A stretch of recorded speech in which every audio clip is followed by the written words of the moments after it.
Bienvenue sur Africa 24 dans cette nouvelle édition du Non-Stop Info. Voici les titres de l'actualité.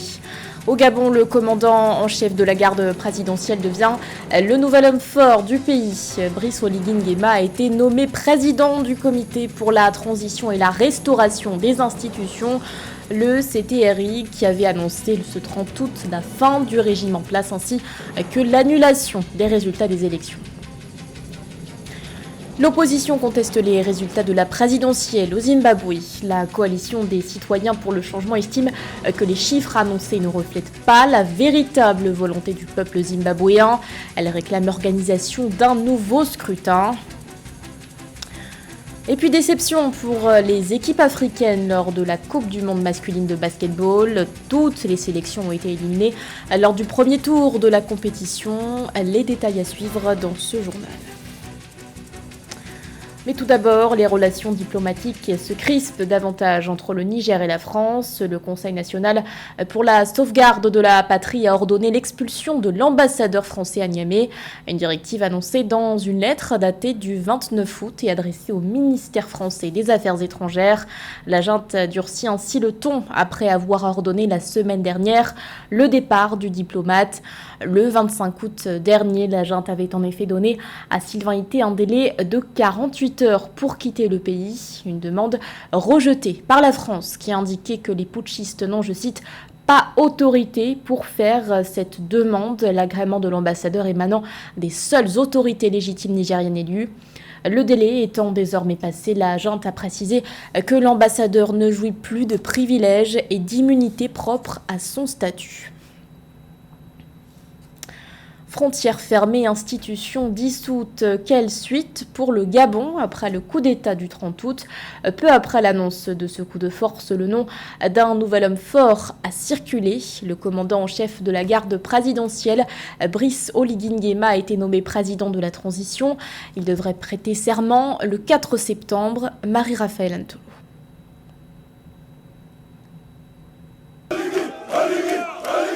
Au Gabon, le général Brice Oligui Nguema a été désigné président de la transition par le Comité pour la transition et la restauration des institutions à la suite d'un coup d'État effectué le 30 août 2023 et mettant un terme au régime d'Ali Bongo. La durée de la transition n'a pas été précisée pour l'instant, ainsi que les priorités du dit mandat. Faisant suite à la réunion de ce jour, à laquelle ont pris part la totalité des commandants en chef et des chefs d'état-major, ainsi que les généraux en deuxième section de la République gabonaise.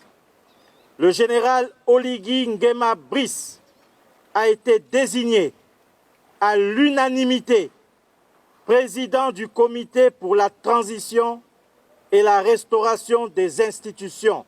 Le président de la transition, Brice Oligui Nguema, qui après sa nomination a souligné la nécessité de maintenir le calme et la sérénité dans le pays suite à cet événement historique après l'engagement de préserver l'outil économique du pays, garant d'une prospérité sociale. Le comité pour la transition et la restauration, qui maintient le couvre-feu jusqu'à nouvel ordre, appelle tous les Gabonais à renouer avec leurs activités. Le CTRI a également annoncé la reconnexion à la fibre optique suspendue depuis le 27 août 2023. Le général Oligui Nguema ordonne la reconnexion de la fibre optique et le rétablissement des signaux des chaînes radio-télévisées internationales sur les différents bouquets de diffusion existants au Gabon.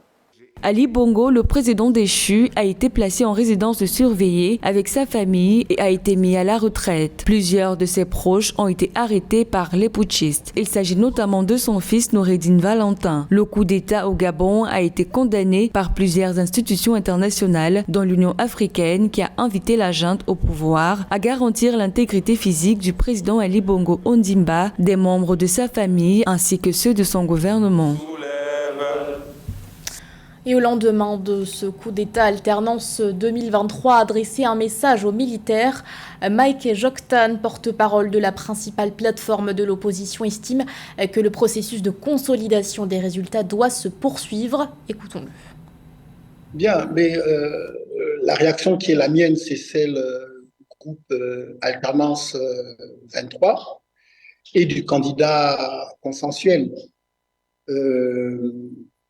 Premièrement, il y a eu l'annonce des faux résultats par le président du CGE qui n'avait pas d'autre objectif que d'aider Ali Bongo à se maintenir au pouvoir.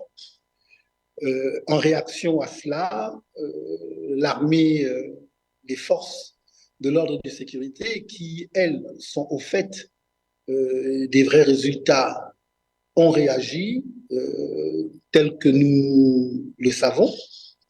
Et donc, aujourd'hui, nous les félicitons pour cet acte patriotique, mais nous pensons qu'il est bon que le processus de consolidation des résultats se poursuive et que le vainqueur de cette élection soit proclamé et puisse effectivement, parce qu'il possède la légitimité populaire, la légitimité du vote, puisse légitimement diriger le Gabon. Donc voilà où est-ce que nous en sommes. Écoutez, dans tous les pays du monde, il y a une juste répartition des rôles. Nous, en tant que politiques, nous avons vocation à diriger le pays. Les militaires ont vocation à le protéger et à ne pas s'immiscer dans la chose politique. Donc, nous considérons que ce dialogue, de toutes les façons, ne peut pas ne pas avoir lieu à un moment ou à un autre. Maintenant, comme vous dites, si ce dialogue ne devait pas se faire à cause de l'une des parties qui n'y serait pas préparée, eh bien, nous aviserons. Vous savez, dans Alternance 23, nous sommes un groupe soudé, uni, et nous prenons des décisions de façon collégiale et de façon consensuelle. Nous avons montré à la face du monde que nous étions capables de nous entendre, même dans les moments difficiles. Et ce sera comme ça encore demain. Et outre l'Union africaine, sachez que la communauté économique des États de l'Afrique centrale a elle aussi réagi à la suite de ce coup d'État. L'instance réclame un retour rapide à l'ordre constitutionnel. Elle indique par ailleurs attendre, je cite, la convocation imminente d'une session extraordinaire de paix et de sécurité de l'Afrique centrale. Au Zimbabwe, l'opposition hausse le ton après la publication des résultats de l'élection présidentielle. Résultats selon lesquels le chef de l'État sortant, Emmerson Mnangagwa, est arrivé en tête avec 52,6% des suffrages, suivi de Nelson Chamisa qui a recueilli 44% des voix. À peine dévoilés, ces chiffres ont aussitôt été contestés par son parti, la Coalition des citoyens pour le changement, qui dénonce un processus électoral chaotique et nul. Mildred Diamou. La coalition des citoyens pour le changement conteste les résultats des élections générales du 23 août 2023 au Zimbabwe, dénonçant des irrégularités et une fraude perpétrée par la commission électorale du Zimbabwe. Le leader du principal parti d'opposition, Nelson Chamisa, qui a obtenu 44% des voix selon les résultats provisoires publiés le 26 août 2023, revendique la victoire présidentielle. Il affirme avoir remporté l'élection avec plus de 60% des voix, contrairement aux chiffres annoncés par la commission électorale qui donne pour vainqueur le président Emmerson Mnangagwa dès le premier tour, avec 52,6% des suffrages exprimés. We reject this sham result and flawed process based on the disputed figures. The Electoral Board ZEC. Nous rejetons ces faux résultats basés sur des chiffres contestés. Malheureusement, une fois de plus, la commission électorale du Zimbabwe n'a pas rempli son mandat constitutionnel en n'annonçant pas les résultats corrects et précis. Malgré les défauts de l'élection, les vrais résultats auraient dû être annoncés parce que nous avons ces résultats. Nous travaillons avec le V11, mais ils ont utilisé le V23 et les résultats du V23 ne correspondent pas à ceux du V11, particulièrement pour le président. Il est donc important que celui qui siégera sur le trône du gouvernement dans ce pays soit aligné sur la légitimité et cela ne peut être réalisé qu'en respectant ce pourquoi le peuple a voté, même lors d'élections non libres et injustes comme celle-ci. And this can only be achieved through respecting what the people voted for, even in an unfree and unfair election such as this one. Nelson Chamisa a déclaré le 27 août 2023 lors d'une conférence de presse à Harare que son parti n'attendrait pas 5 ans pour agir. La coalition des citoyens pour le changement a appelé à une réorganisation des élections et à une médiation régionale. Le leader de l'opposition zimbabwéenne a qualifié les résultats du scrutin de fraude grossière et flagrante sur les réseaux sociaux et a indiqué qu'il va y avoir du changement au Zimbabwe, que la ZANU-PF le veuille ou non. Cela ne sera pas facile, mais il y aura du changement. Nous n'attendrons pas 5 ans. Il faut du changement maintenant. Quoi qu'il en soit, nous devons faire preuve de leadership. Monsieur Mnangagwa sait qu'il a fait un coup d'État depuis 2008. Cette fois, nous avons fixé la limite. Nous ne vous permettrons pas d'abuser des citoyens. Vous n'êtes pas le dernier Zimbabwéen, vous n'êtes pas le seul Zimbabwéen. Nous sommes tous Zimbabwéens. Nous comptons tous et nous veillerons à prendre position pour défendre la démocratie.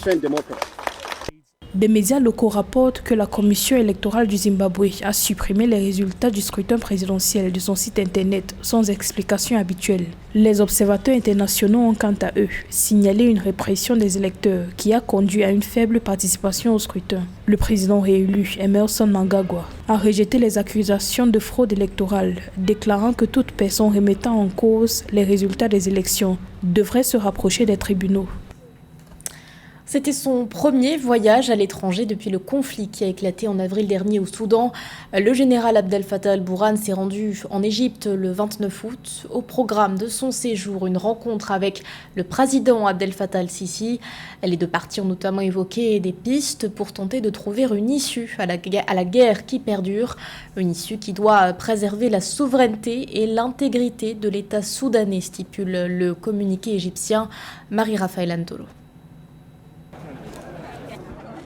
En vue de trouver une issue pacifique à la crise politique qui secourt le Soudan depuis avril 2023, le président égyptien Abdel Fattah al-Sisi a reçu en audience son homologue soudanais le 29 août 2023 au Caire. Au terme de cet entretien, le président du Conseil souverain du Soudan, le président Abdel Fattah al-Burhan, s'est dit désireux de restituer l'ordre constitutionnel dans son pays par voie pacifique. Le chef de l'État soudanais a également évoqué son ambition pour la mise en œuvre d'une transition démocratique afin de permettre au peuple de consolider l'État par des élections justes et équitables. Le président soudanais Abdel Fattah al-Burhan a exprimé le vœu d'amener son pays vers une normalité constitutionnelle parce qu'il s'est rendu compte qu'après 4 mois de conflit, le pays est en train de payer un lourd tribut en termes de pertes en vies humaines ainsi que de destruction matérielle et que la crise humanitaire devient de plus en plus grave. Donc,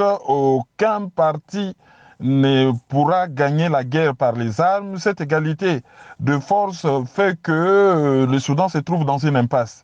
Des affrontements ont d'ailleurs été occasionnés par des non-concertations entre le dirigeant de l'armée soudanais, le général Abdel Fattah al-Burhan, et le dirigeant des forces paramilitaires de soutien rapide, le général Mohamed Hamdan Dagalo, notamment sur la question de passer à un régime civil. Le président soudanais, qui est contesté par une bonne partie de la classe politique et de la société civile qui veulent le retour à un président civil démocratiquement élu, a compris que pour calmer le jeu, il faudrait passer par des négociations ou sinon par une résolution pacifique. Depuis le 15 avril 2023 à Khartoum, l'armée dirigée par le général Abdel Fattah al-Burhan affronte les paramilitaires des forces de soutien rapide du général Mohamed Hamdan Dagalo. Des combats qui ont fait plus de 3000 morts et 6000 blessés selon le ministère soudanais de la Santé. Plus de 4 millions de personnes ont fui leur foyer, 3,2 millions d'entre elles se sont déplacées à l'intérieur du pays tandis que près de 900 000 sont allés chercher refuge dans des pays tels que le Tchad, l'Égypte et le Soudan du Sud, d'après les dernières estimations des Nations Unies. Dans l'actualité également, la nouvelle constitution promulguée en Centrafrique, une promulgation effectuée ce 30 août par le président Faustin Archange Touadéra, promulgation qui intervient 10 jours après la validation par la Cour constitutionnelle des résultats définitifs du référendum. À l'issue de ce vote organisé le 30 juillet dernier, le oui l'avait emporté à un peu plus de 95%. Ce projet de référendum constitutionnel était, rappelons-le, fortement décrié par l'opposition et pour cause, la nouvelle constitution remet à zéro le compteur des mandats présidentiels, une disposition permettant ainsi au chef de l'État de briguer un 3e mandat. Direction à présent la Côte d'Ivoire qui vit au rythme de la campagne électorale en vue des élections municipales et régionales du 2 septembre prochain. Dans la commune de Marcory, le maire sortant, Abi Raoul, est candidat à sa réélection. Et s'il est réélu, il entend poursuivre son programme d'action qui aurait déjà été réalisé à hauteur de 80%. Reportage de notre correspondante Esther Conan. En Côte d'Ivoire, la campagne pour les élections locales bat son plein sur l'étendue du territoire ivoirien depuis le 25 août. À Marcory, commune située au sud de la ville d'Abidjan, le maire sortant Abi Raoul, candidat du PDCI RDA, se présente à sa propre succession. À la tête de cette commune depuis 2013, Abi Raoul est, selon certains habitants de Marcory, le candidat adéquat pour achever le programme de développement de la commune qu'il a engagé et dont la mise en œuvre est estimée à 80%. Je pense qu'avant d'être maire, il avait présenté aux populations de Marcory un programme d'action. Et il a réalisé ce programme d'action pratiquement à 80%. Il nous reste l'hôtel communal qu'on n'a pas pu réaliser parce que simplement on n'avait pas de terrain. Et on vient d'acheter un terrain au niveau de Biétry. Et je pense qu'avec ce troisième mandat, on va sortir l'hôtel communal. Nous avons le leader aussi qu'il faut. Donc apparemment pour nous, tout ça c'est des choses qui sont bien structurées. Il suffit seulement que nous puissions passer le 2 pour continuer le travail que nous avons entamé avec les populations. Le maire sortant, Abi Raoul, s'est exprimé sur les engagements traduits en 12 projets et 15 objectifs qu'il souhaite atteindre si un nouveau mandat lui était confié. Abi Raoul a également appelé ses compatriotes et les candidats à des élections apaisées. Nous avions pris 105 engagements, 15 objectifs, 12 projets. Tous ces projets-là seront reconduits et seront intensifiés dans le temps. Et par contre, nous allons prendre un point d'honneur à accentuer ce nouveau mandat-là sur des points qui nous sont prioritaires. C'est vrai que quand on arrive aux élections, les esprits se chauffent un peu, voilà, qu'il soit fair play. Dans une élection, il n'y a rien qui gagne. Et quand vous avez perdu, vous vous apprêtez, il faut travailler pour les prochaines élections.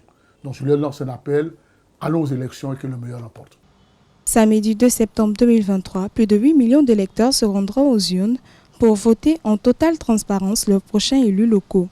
Dans 31 régions et 200 communes de Côte d'Ivoire, les bureaux de vote seront ouverts dès 8 h et ce, jusqu'à 18 h. L'actualité, c'est aussi cet incendie meurtrier en Afrique du Sud. L'incendie est survenu dans la nuit du 30 au 31 août dans un immeuble de Johannesburg. Le bilan est lourd. Une source issue des services de secours déplore le décès de 73 personnes, dont 7 enfants. À ces chiffres s'ajoutent également 52 blessés. Pour l'heure, les circonstances de ce drame ne sont pas connues. Toutefois, un membre chargé de la sécurité publique de la ville a évoqué qu'un éclairage à la bougie pourrait en être la cause. Le président Ramaphosa, qui s'est rendu sur place, évoque une immense tragédie. Son adresse à la nation, initialement prévue pour ce jeudi, a d'ailleurs été annulée. L'aventure s'achève pour les équipes africaines sélectionnées pour le mondial de basketball. Le Soudan du Sud, la Côte d'Ivoire, l'Égypte, l'Angola et le Cap-Vert ont tenté de défendre les couleurs du continent. Néanmoins, aucune de ces équipes n'est parvenue à valider son billet pour le second tour de la compétition. Retour sur le parcours de ces sélections avec Christian Djimadeu. Fin de parcours en Coupe du Monde de basketball senior masculin pour les 5 équipes africaines éliminées au premier tour. Après l'Égypte et l'Angola le 29 août 2023, le Soudan du Sud, la Côte d'Ivoire et le Cap-Vert ont tous perdu leur 3e match de poule ce 30 août 2023. Le Soudan du Sud s'est incliné face à la Serbie 83 à 115. La Côte d'Ivoire a échoué devant le Brésil 77 à 89. Et le Cap-Vert a été moins efficace que la Slovénie, vainqueur 92 à 77. Les espoirs de voir une équipe africaine au second tour passent ainsi sous l'anneau. Place au bilan. Qu'à cela ne tienne, de façon globale, on a quand même vu des équipes africaines qui ont regardé droit dans les yeux beaucoup de nations qui étaient juste là considérées comme des ogres du basketball mondial. Souvenez-vous de la victoire d'une vingtaine de points du Sud-Soudan face à la Chine.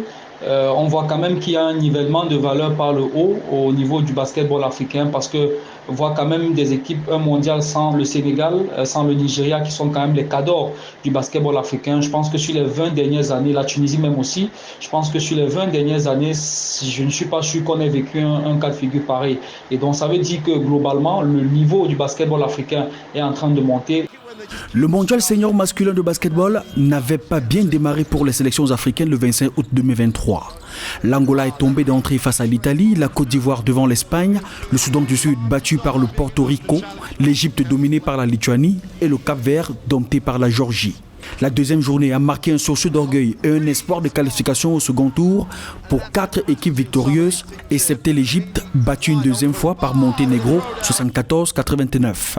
Les Pharaons, dans leur statut d'équipe éliminée, évitent l'humiliation la troisième journée en battant le Mexique 102-72. Globalement, aucune équipe africaine n'est sortie du mondial sans une victoire. Même si on peut estimer que c'est une sorte de contentement au rabais, c'est une sorte de contentement au rabais, mais n'en demeure pas moins que sur cette édition, quand même, on a vu de belles copies des nations africaines, chacune qui s'en sort avec une victoire, l'Angola, l'Égypte également, et je pense que ce sera de bon augure. Pour moi, c'est une base sur laquelle il faudra s'appuyer pour pouvoir construire de futurs succès. En 19 éditions de Coupe du Monde de basketball senior masculin, la meilleure performance africaine est la 11e place occupée par l'Angola en 2002. Des efforts restent à faire pour porter plus haut l'Afrique. L'édition 2023 se poursuit sans une équipe du continent. La compétition co-organisée par le Japon, l'Indonésie et les Philippines, qui a démarré le 25 août, s'achève le 10 septembre 2023. C'était le journal de la rédaction. Merci de votre fidélité. L'actualité continue sur Africa 24.